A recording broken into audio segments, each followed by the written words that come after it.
আসসালামু আলাইকুম। আশা করি সবাই ভালো আছেন।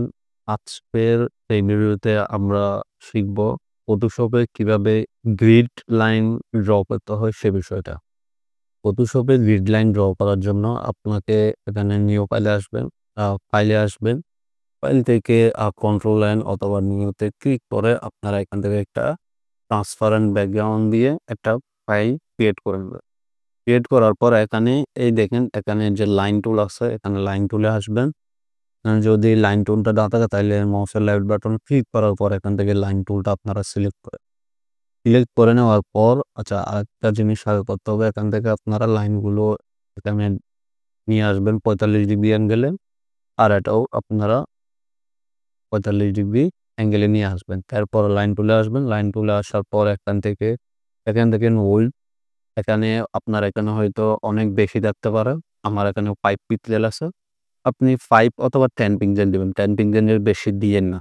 ঠিক আছে? তো আমি 5 পিক্সেলের মধ্যে একটা লাইন ড্র করতেছি। লাইনটা ড্র করবেন। চেষ্টা করবেন যাতে 90 ডিগ্রি হয়। 90 ডিগ্রি অ্যাঙ্গেলের মধ্যে রাখার আর 90 ডিগ্রি হলে লাইনটা একটু সোজা হবে। আচ্ছা, সোজা না হলেও সমস্যা নেই। বাট লাইনটা সোজা হলে একটু একদম কারেক্ট হয় আরকি। তো আমি লাইনটা ড্র করে নিয়েছি। ড্র করে নেওয়ার পর এখানে লেয়ার আসবেন। লেয়ার থেকে আ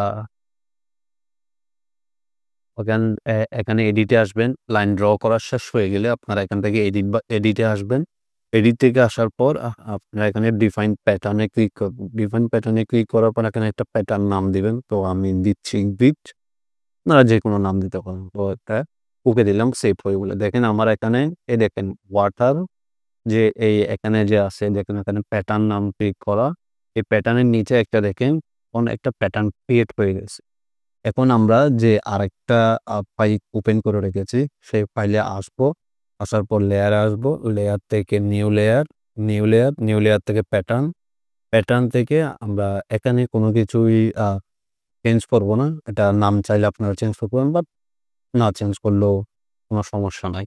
তো প্যাটার্ন ফিল 1 থাকবে। এখান থেকে দেখেন এখানে আ আরেকটা প্যাটার্ন সিলেক্ট করা আছে। তো আমরা এখানে ক্লিক করব। ক্লিক করার পরে এখান থেকে আমরা যে গ্রিড নামে একটা ট্রান্সপারেন্ট এ একটা গ্রিড প্যাটার্ন ক্রিয়েট করছি, এটাতে ক্লিক করব। ক্লিক করার পর দেখেন আমরা যে ২ টা লাইন ড্র করছিলাম ওইটা চলে আসছে। কিন্তু প্যাটার্ন জেনারেট হয় না। তো এখানে দেখেন অ্যাঙ্গেলটা 0 ডিগ্রি রাখবেন। স্কেলে আপনি কমানো বাড়ালে তাইলে প্যাটার্নটা ড্র হয়ে যাবে। দেখেন এরকম প্যাটার্ন ড্র হয়ে গেছে। আপনি ১ ও দিতে পারেন অথবা চাইলে ৫ ও দিতে পারেন। ঠিক আছে? তো আপনার সুবিধা অনুযায়ী আপনি এখান থেকে স্কেলটা দিয়ে দিবেন। তো আপনি স্ন্যাপ অরিজিন এ দিয়ে দিবেন। তারপর ওকে দিয়ে দিলে প্যাটার্ন ড্র করা হয়ে গেছে। এখন আপনি চাইলে এটাকে আরো কাস্টমাইজ করে নিতে পারেন। এভাবে ড্র করে মনে করেন এটা এদিকে চলে আসছে। আপনি এটাকে এভাবে করে আপনার নিজের মতো করে কাস্টমাইজ করে নিতে পারবেন। আশা করি আপনাদের ভিডিওটা ভালো লেগেছে।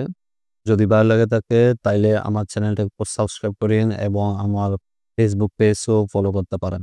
তো দেখা হবে পরবর্তী কোনো ভিডিওতে। ততক্ষণে ভালো থাকুক আপনার মন এবং ভালো থাকুক আপনার হৃদয়।